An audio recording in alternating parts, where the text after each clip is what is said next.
আল্লাহর হাবিব নবীজি মুহাম্মদুর রাসূলুল্লাহ সাল্লাল্লাহু আলাইহি ওয়াসাল্লাম এমন একজন নবী ছিলেন যার সম্মান মর্যাদা আল্লাহ রাব্বুল আলামিন বাড়িয়ে দিয়েছেন। নবীজি মুহাম্মদুর রাসূলুল্লাহ সাল্লাল্লাহু আলাইহি ওয়াসাল্লাম মসজিদে বসা ছিলেন। এমন সময় একজন ইহুদি ব্যক্তি নবীজির দরবারে চলে আসলো, এসে বলল, ইয়া রাসূলুল্লাহ, ইয়া হাবিবাল্লাহ, আপনি তো আল্লাহর পক্ষ থেকে একজন সত্য পয়গম্বর হিসেবে পৃথিবীতে আগমন করেছেন, আপনার পরে আর কোনো নবী নাই।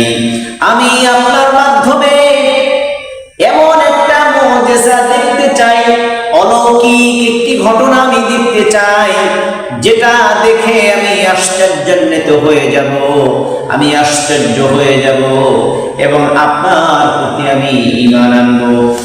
নবীজি মুহাম্মদুর রাসূলুল্লাহ সাল্লাল্লাহু আলাইহি ওয়াসাল্লাম ইহুদি ব্যক্তির কথাটা শুনলেন।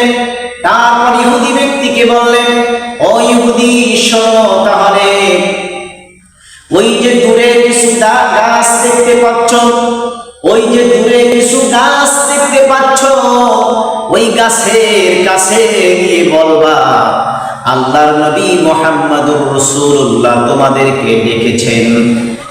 তাদের সামনে গিয়ে যখন তুমি এই কথাগুলো বলবা, আল্লাহর হাবিবের কথা মতো ওই ইহুদি ব্যক্তি গাছের কাছে চলে গেল।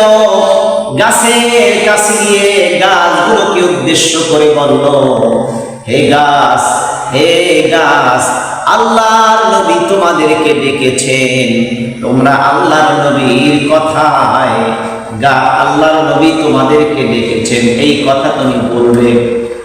যখন গাছগুলোর কাছে ইহুদি ব্যক্তি এই কথাটা বলল, বলার পরে মানুষের মতো কদম দিয়ে দিয়ে ওই গাছগুলো আল্লাহর নবীর সামনে উপস্থিত হয়ে গেল, আল্লাহর নবীর সামনে হাজির হয়ে গেল। গাছগুলো মানুষের মতো আওয়াজ দিয়ে নবীকে নবী হিসাবে স্বীকৃতি দিল, আন্নাকা মুহাম্মাদুর রাসূলুল্লাহ সাল্লাল্লাহু আলাইহি ওয়াসাল্লাম। গাছগুলো যখন নবীকে নবী বলে স্বীকৃতি দিল, তারপরে এই ইহুদি ব্যক্তি এই অবস্থাটা দেখে আশ্চর্যান্বিত হয়ে গেল, হতভম্ব হয়ে গেল। আমি কি দেখলাম? গাছ আবার কেমন করে মানুষের মতো কথা বলে, গাছ কেমন করে নিজ জায়গা থেকে মানুষের মতো কদম দিয়ে দিয়ে হেঁটে হেঁটে আবার এক জায়গা থেকে আরেক জায়গায় স্থানান্তরিত হয়ে আমি আশ্চর্য হয়ে গেলাম। ইহুদি ব্যক্তি এই অবস্থা দেখে তিনি আল্লাহর নবীর হাতে কালেমায়ে শাহাদাত করে ইসলাম গ্রহণ করে মুসলমান হয়ে গেলেন। আন্নাকা মুহাম্মাদুর রাসূলুল্লাহ সাল্লাল্লাহু আলাইহি ওয়াসাল্লাম।